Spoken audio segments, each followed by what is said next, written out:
Hello there. You're probably a little bit richer after this past week. Hitting Max Homa for the third winner of the PGA Tour season on this very first look show. If you got him at around 25 to 1, I think was the number on Monday morning. By the time everything closed up, he was at 2022.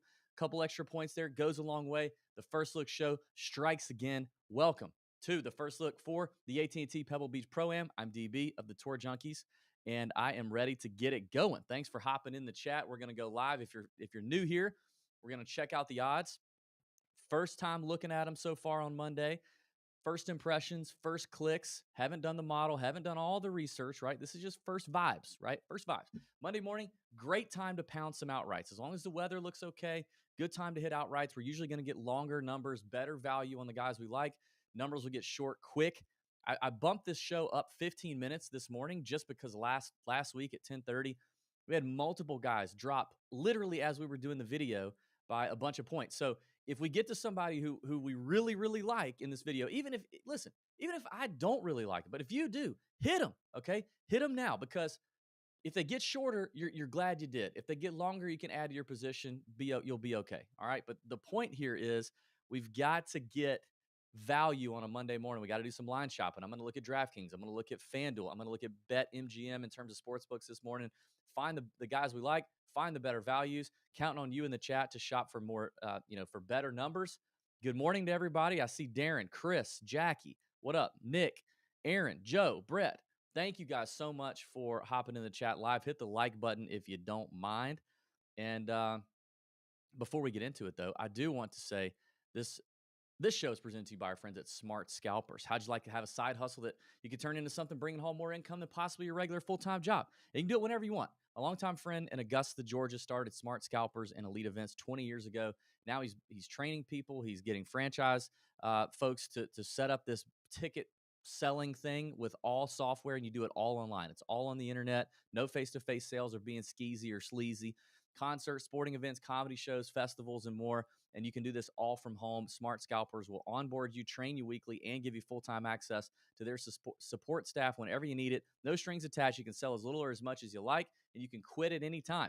If you're interested, text 706-755-5974 and tell them the Tour Junkies sent you. And there's no pressure. Nothing wrong with learning a little bit more about it. You can give it a shot. Check out Smart Scalpers. If you don't like it, no pressure. You're not committed to anything, and they won't bother you, I promise. All right, let's get into this. What up, AC? Nita's in here. DFS Trash Talk. Steve Dubb, my guy. All right, let's take a look. It's the Pebble Beach Pro-Am. It's not going to be sexy, I know. Probably going to be better than John Rahm last week at 4.5 to 1, but it's a rough field. It's a rough field, but we're about to get into a heck of a run of golf. Waste management, then it's going to be Florida Swing before we know it. Players Championship. Then before we know it, we're going to be hearing the birds singing in April right down the street from me. The pollen will be here. My freaking cars and house will be yellow as all get out. My life turns into a big highlighter all of a sudden. It's going to be a good run, but we got to endure this one. We got to endure this one, and it sucks. It does suck. I know, but we can do it. We can do it. Now, historically, on this at this golf tournament, we've seen a variety of winners. We had Tom Hoagie last year, I think around 60 or so to 1. I mean, Dustin Johnson's obviously won here. Jordan Spieth's won here. Phil Mickelson's won here. You had Daniel Berger won here. God knows where he is. He's vibing on a boat somewhere. Nick Taylor won in 2020 at 160 to 1. Ted Potter in 2018, 500 to 1. Vaughn Taylor, 300 to 1 in 2016. Brant Snedeker's been a guy here. Jimmy Walker. So you've got some long shots. You got some shorter guys. You got some guys in the middle. It's just kind of wild, all right? 54-hole Pro-Am style, 54-hole cut. Top 60 in ties are making the final day on Sunday to play Pebble Beach again. 3-course rotation on the first 3 days. And it's one of these things. Hoagie talked about it on our show. By the way, I didn't turn the background light on. I did that on purpose. What do we think? Is it too dark back there? Do you guys like the background light? Drop that in the chat. But okay, what was I saying? Oh yeah. So Hoagie talked about how it's one of those courses where he likes because everybody off the tee's hitting to the same spot. We talk about this frequently on the Tour Junkie show. Everybody's hitting to the same spot, and then it's kind of a short iron to wedge fest situation, but you're hitting into really small greens. So you're probably going to miss them a little bit, probably going to have to get up and down a little bit, but then it's going to turn into this putting contest. And you got POA greens on all three courses. So you are dealing with the POA all 4 rounds. Okay. All 4 rounds if you make the cut. And they're going to get weird. So you got to have the patience. You got to have the patience because you're playing with these amateurs and these dumb celebrities. And you got to put up with Alfonso Ribeiro doing this and whatever Bill Murray's doing and Larry the Cable Guy, his BO or whatever he's got rocking. So you got to have the proper mindset. You got to be dialed, or you just got to be like a walking just Neanderthal like DJ and just be like, just see ball, hit ball. But Hoagie's a real chill guy. I've hung out with Nick Taylor. He's a real chill guy. So that's kind of what you get here. But I'm excited because this could be a long shot season situation. So we're gonna get there. Let's open up the odds, and here we go. All right, top of the board, Jordan Spieth at 9-1 on DK Sportsbook. Then you got Fitzpatrick and Hovland, both all those guys. Oh, literally, the lines are changing as I'm looking at it. My word, Jordan Spieth now 8.5-1. Like that literally happened as I was saying it. Jordan 8.5-1. Fitz and Hovland both 10-1, and Hoagie now 18-1 on DraftKings Sportsbook. Those are the guys under 20. Let's see, and it's basically and on FanDuel you've got even more guys under 20-1. Matt McNeely on FanDuel at 16, Hoagie at 17, Power at 19. What's MGM doing to us? MGM actually has Fitzpatrick 8-1 as the favorite, and Spieth 9-1, Hovland 9-1. Those are the only three guys under 20-1 there. I mean, as we know, I'm probably not going to bet any of these guys. But if I were to bet one of these guys, I think it's actually Fitz. 10-1. Let's see. 10-1 on FanDuel and DraftKings have him 10-1. I think that's probably my favorite guy up top, like the very top. If I were gonna hit one of those, I just what did he finish? I think he played. I think he finished sixth last year. Yeah, he finished sixth here last year. I mean, Fitz is just doing everything solid. I mean, it looks like except for the irons. The irons have been a little off over the last 4 tournaments that he's played, but his putting, his short game, his off the tee game, been so solid. I'd probably go Fitz, but this is also more than likely a range. You guys know I'm not going to have anything to do with. So let's keep it moving. All right, so Tom Hoagie. What are we going to do with Tom Hoagie? We got him at 60-1 last year. He's 18-20-1 here this year. Finished obviously won last year. Finished 12th, I think, the year before that. The irons continue to be just absolute fire. How did he do it last year? Let's see. Last year he where is it? Where is it? Pebble. Okay. Last year gained a stroke off the tee, 4 strokes on approach, 1.2 strokes around the green, 5.3 strokes putting. I mean, he just was absolutely dialed on every aspect last week. We last saw him finish 32nd at the Amex, 41st at the Sony. Irons still clicking. I mean, I like Tom. I do. So it is tempting. What's his best number? It's 18 there, 17 there. Okay, BetMGM right now, you can get him at 20-1. God, it feels weird though, doesn't it? Doesn't it feel weird? Ugh. This is the thing we deal with on a tournament like this with this field. Do I really want to bet Tom Hoagie to go back to back? This is a lot about what this show is. This show is thinking out loud, talking out loud, thinking out loud, and processing. Do I want to bet Tom Hoagie? Will Tom Hoagie win back to back at Pebble Beach? And am I going to hit him at 20-1? I mean, I don't know. I don't. I feel like I'm at a crossroads here because I kind of feel like if I'm going to do something up here, like let's just say I want to bet a guy sub 30-1, and I'm probably just because it's me, DB Big Balls. I'm probably going to bet one guy under 30-1. You guys know this. Now again, you do you. If your bankroll's nice and you like betting shorter numbers, that's fine. That's fine. I like Fitz up here. I do like Hoagie. But if I'm looking at guys at 30-1 or less, like obviously Mav, I'm drawn to Mav. I'm drawn to Power. Best number we can get on Mav right now is 22 on DraftKings. I'm drawn to Power at 25 on DraftKings. Yeah, the best number on Power is at 25. I also kind of like where Putnam's game is right now. He's 30 to 1 on DK. Where's Putnam? He's 31 to 1 on FanDuel. Thanks for the point. So FanDuel is the best number on Putnam. Like, what do you guys think about that? Because for me, it would come down to picking one guy between Mav, Power, and Putnam and Hoagie in that range. Let's see. McNeely. McNeely's just been rolling with that putter lately, right? Yeah. The ball striking's been a little inconsistent. Let's take a look at how he's done leading up to Pebble.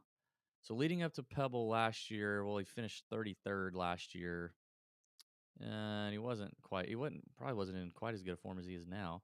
When he finished runner up in 2021, he was coming off of really bad ball striking. Really bad ball striking. And then gained strokes across the board in 2021. In 2020, when he finished 5th, the ball striking was slightly better. It still wasn't anything to write home about. Finished 5th, gained almost 4 shots putting. This is where we got decisions to make here. Seamus is enticing to me as well. Finished 9th here last year. Had a really rough go at the Century, but I mean, again, it's kind of first event back. Won the Butterfield Bermuda in the fall.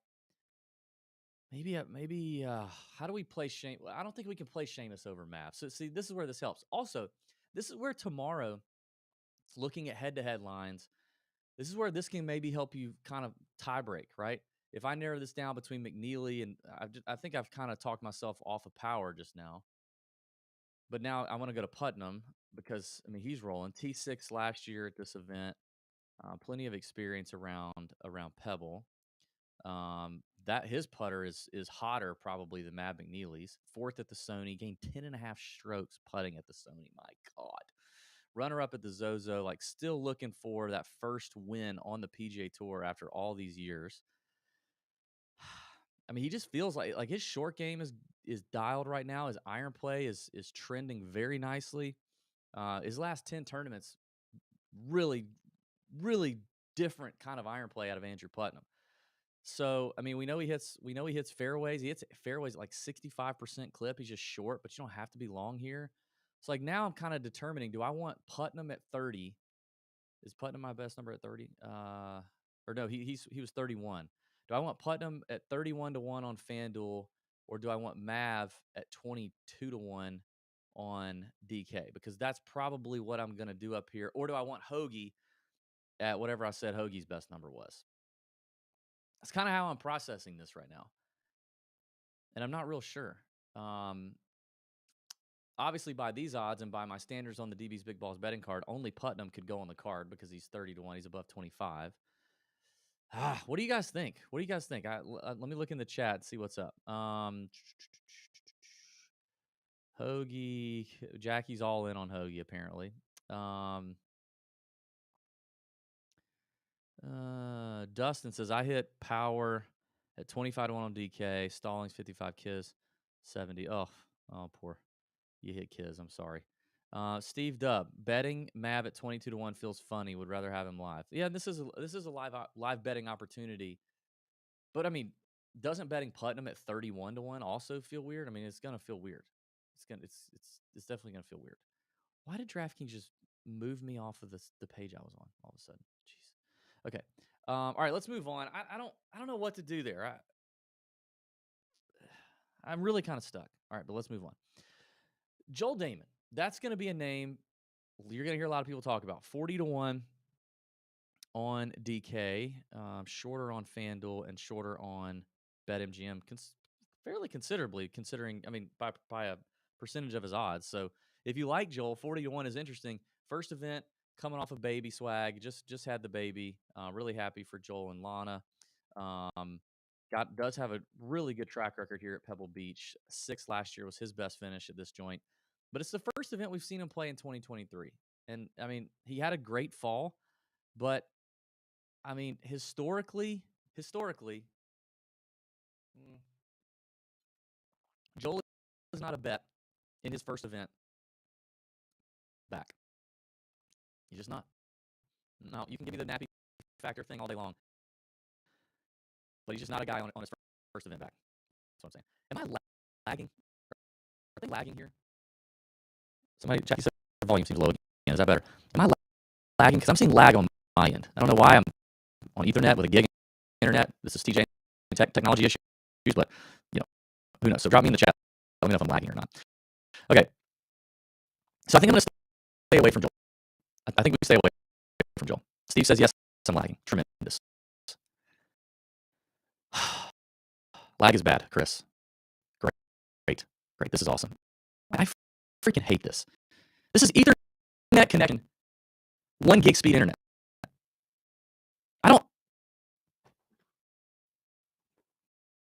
This really frustrates. This really frustrates me. Okay, well, I don't know what to do. We're just gonna keep rolling. Okay. And then there's like this bunch. Got Denny. Is Denny gonna win? Stallings, Detry, Burmester, Riley, Shelton, no experience here. Kitty, like these guys aren't perfect fits for Pebble, right? This is you have bombers here in this category with like Detry, Burmester, Riley, Mullinax, Kittyama. Probably, bombers have 1 year, obviously. Phil, DJ, definitely 1 year. But if they're bombers and they're not really on their game, I don't know that I want to. I don't know that I want to hit that hard. I think I don't want any of these guys, honestly. I don't think I want any of these guys. Lipsky is enticing. Smalley I like. Smalley at 65 I like. What's his number? Smalley playing well, dude. I think we could get a first time winner on Alex Smalley. He's 50-1 on FanDuel. He is 50-1 on MGM. So Smalley on DraftKings is 65 I like. In fact, I would say let's hit that now. I like the way he's hitting it. Ball striking is tremendous. Let's go Alex Smalley for sure. This is freaking ridiculous. Okay, I'm just going to disconnect. I'm going to disconnect. We'll start over. We won't start over, but we'll, you know what I mean.